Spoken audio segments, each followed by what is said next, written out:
भाजपा नेता उदयभान नारायण सिंह पहुंचे चतरा, किया जरूरतमंदों के बीच कंबल वितरण। भाजपा के वरिष्ठ नेता उदयभान नारायण सिंह एक दिवसीय दौरे पर चतरा पहुंचे। इस दौरान उन्होंने सदर प्रखंड के चौर और तुगाड़ गांव में जरूरतमंदों के बीच कंबल वितरण किया। उन्होंने कहा कि बढ़ती ठंड को देखते हुए कंबल का वितरण किया गया है। कहा कि वे लगातार जरूरतमंदों के बीच सेवा करते आ रहे हैं। आज भी जरूरतमंदों के बीच कंबल वितरण किया गया है। चतरा कट कहा कि चतरा से पुराना लगाव है, यही कारण है कि वे लगातार यहां पहुंचकर लोगों से मिलते जुलते हैं, हर परिस्थिति में लोगों की मदद करते हैं। एक सवाल के जवाब में उदयभान नारायण सिंह ने कहा कि लोकसभा चुनाव में पार्टी अगर मौका देती है तो मजबूती से चुनाव लड़ा जाएगा। इस मौके पर सूरज गुप्ता, कुमार विवेक, सुनील सिन्हा, हेमंत कुमार, आदित्य सिंह उर्फ मोनू, अजय मिश्रा, राम स्वार्थ सिंह अन्य उपस्थित थे। चतरा से अमित कुमार सिंह की रिपोर्ट।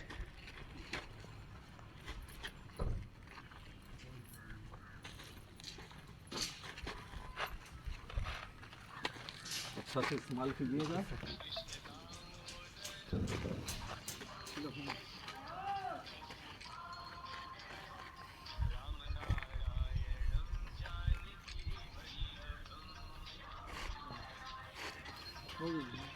और है कोई इधर पीछे हो गया?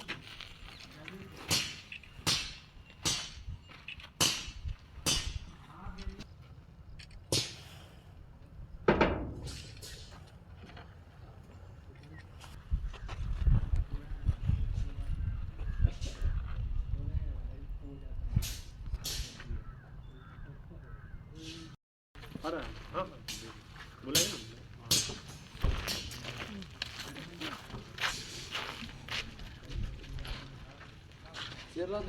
नहीं ठीक है, ठीक है, यही बोल।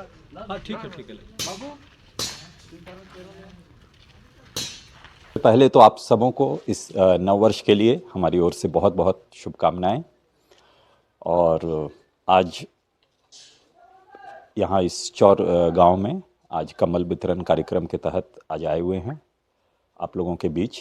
और एक लगता है कि भारतीय जनता पार्टी में एक जो उद्देश्य है कि सेवा ही संगठन है, उसी भाव के साथ और समाज के जो अंतिम पंक्ति में जो वर्ग है, जो लोग हैं, जो काफ़ी अभाव में हैं, तो एक प्रयास रहता है मेरा कि उन तक पहुंचना, उनका कुशल क्षेम लेकर के एक सहायता के रूप में अभी जिस प्रकार से ठंड पड़ रही है तो एक कंबल दें और एक जो भी सहायता सहयोग हमारे ओर से हो सकता है, इसके लिए मैं हमेशा प्रयासरत रहता हूँ।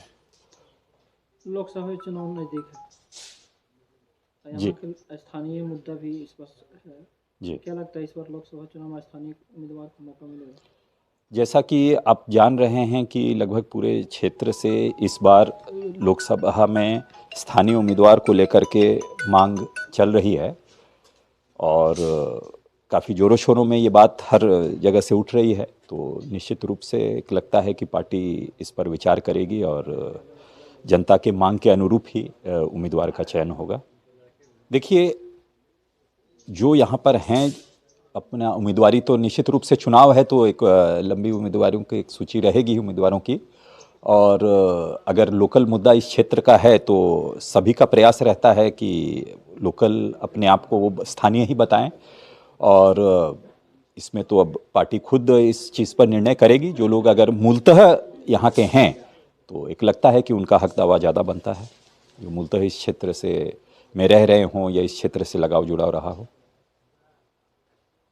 और जैसा आप जानते हैं कि हम लोगों का रामगढ़ राज परिवार शुरू से इस क्षेत्र से हम लोगों का लगाव जुड़ाव रहा है और काफ़ी वर्षों से, मतलब आप अगर थोड़ा पहले जाएं तो हमारी दादी भी इस चतरा लोकसभा क्षेत्र से 3 बार सांसद निर्वाचित रही हैं और लगातार इस क्षेत्र का हमारे परिवार ने सेवा दिया है। व्यक्तिगत रूप से मेरा भी इस क्षेत्र से लगाव जुड़ाव रहा है। हमेशा इस क्षेत्र के लोगों का हर वर्ग के सुख दुख में मेरा प्रयास रहता है कि उनके बीच रहें और जहाँ तक हो सके उनका साथ और सहयोग दें।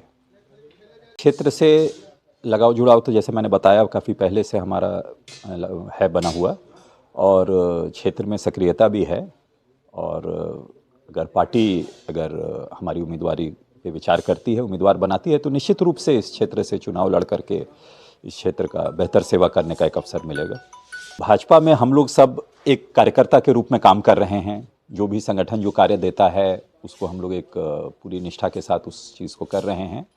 और अब पार्टी के ऊपर है, पार्टी आलाकमान के ऊपर है कि जिन्हें अपना इस क्षेत्र से उम्मीदवार बनाती है तो निश्चित रूप पार्टी से। अगर विश्वास करती है आप पे, टिकट देती है, तो सबसे पहले आप क्या काम करेंगे? देखिए, चतरा क्षेत्र का जहाँ तक जो विषय है, अगर एक जनप्रतिनिधि के रूप में अगर एक मौका मिलता है इस क्षेत्र की जनता का सेवा करने का, तो चतरा में बहुत संभावनाएं हैं इस जिला में, इस लोकसभा के अंतर्गत। और चूँकि आप जैसा जान रहे हैं, काफ़ी समय से पलायन की भी स्थिति यहाँ पर बनी हुई है, तो लोगों को हम लोग प्रयास ये रहेगा कि इतने रोजगार के अवसर इसी लोकसभा के अंतर्गत हम लोग इतना सृजन कर दें ताकि लोगों को चतरा से बाहर इस लोकसभा के बाहर जाने की आवश्यकता ना पड़े। आप कृषि के क्षेत्र में भी ले लें, बहुत सारी संभावनाएं हैं। अगर सिंचाई की व्यवस्था अगर हम लोग दुरुस्त कर देते हैं तो काफ़ी उत्पादन बढ़ेगा, लोग बेहतर अपना उत्पादन को बढ़ा सकेंगे। और जहाँ तक खनिज संपदा वगैरह भी काफ़ी है, उन सब चीज़ों का भी अगर सही से उपयोग हो तो मैं समझता हूँ कि काफ़ी रोजगार के अवसर यहाँ सृजन कर सकते हैं। लोगों का आर्थिक स्थिति में भी काफ़ी उन्नति होगी और क्षेत्र खुशहाल रहेगा।